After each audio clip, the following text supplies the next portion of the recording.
Pernah ada anak muda datang ke depan saya menangis. Dia bilang, Ustaz, saya tidak bisa meninggalkan menonton film porno. Menangis ya. Gimana Ustaz, saya bertobat, saya kembali lagi ya. Kita bilang, yang penting kau bertobat aja. Bertobat, berusaha untuk meninggalkan. Tapi bukan berarti kalau kau kembali lagi, berarti tobatmu yang awal tidak diterima. Enggak. Ya. Syaitan terkadang datang, bilang sama manusia, sudah, percuma kau bertobat. Kau akan kembali lagi. Kalau kembali lagi, kau tobatmu tidak diterima.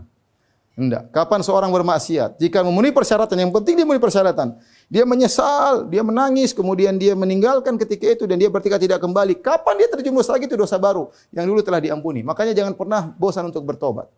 Dalam satu hadis kata Nabi SAW, Allah berkata kepada seorang hamba, "Adznaba abdi dzamban." Kata Allah, seorang hambaku bermaksiat. Faqala rabbi ighfirli. Dia berkata, "Ya Allah, ampunilah aku." Allah berkata, "Alima abdi anna lahu rabban yaghfiru dzam wa ya'khudhu bidzam." Kata Allah, ini hamba tahu dia punya Tuhan yang mengampuni dosa kalau dia bertobat dan mengazab karena dosa. Ghafartu lahu, aku ampuni dia. Ini hamba Allah, dia tahu dia punya Tuhan yang Maha Pengampun dan dia minta ampun, aku ampuni dia. Kata Nabi, "Summa makatha masyaallah." Kemudian dia tinggal berdiam dalam beberapa waktu, dia tidak melakukan maksiat. "Summa adznaba dzamban akhar." Kemudian melakukan dosa lagi yang lain. Dosa lagi. Entah berulang lagi, entah dosa yang lain. Kemudian dia berkata, "Rabbi ghfirli, ya Allah, ampunilah aku." Allah bilang lagi, "Alima abdi anna lahu rabban yaghfiru dzam wa ya'khudhu bidzam."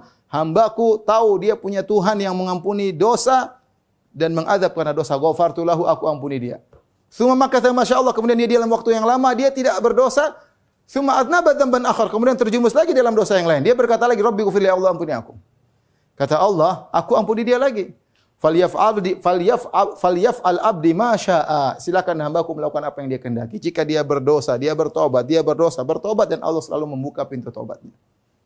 Jadi bukan syarat seorang kalau diterima tobatnya harus tidak kembali lagi. Itu kesempurnaan tobat, ya. Tapi bisa jadi orang terjerumus lagi, dia bertobat lagi. Ya. Karena setan akan datang, percuma kau bertobat.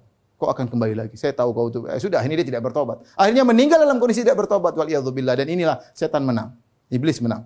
Jadi Anda kalau belum bisa meninggalkan maksiat, Anda akan mengulang lagi, sudah bertobat. Pokoknya berusaha. Meskipun Anda bisa bertahan cuma 10 hari, cuma sebulan, sudah pokoknya bertobat.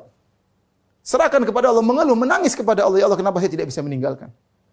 Tapi terus berjuang, terus berjuang. Jangan ya dengar syubhat dari syaitan sehingga Anda tidak bertobat, sehingga Anda semakin menjadi-jadi, meninggal dalam kondisi tidak bertobat kepada Allah. Waliyadzubillah.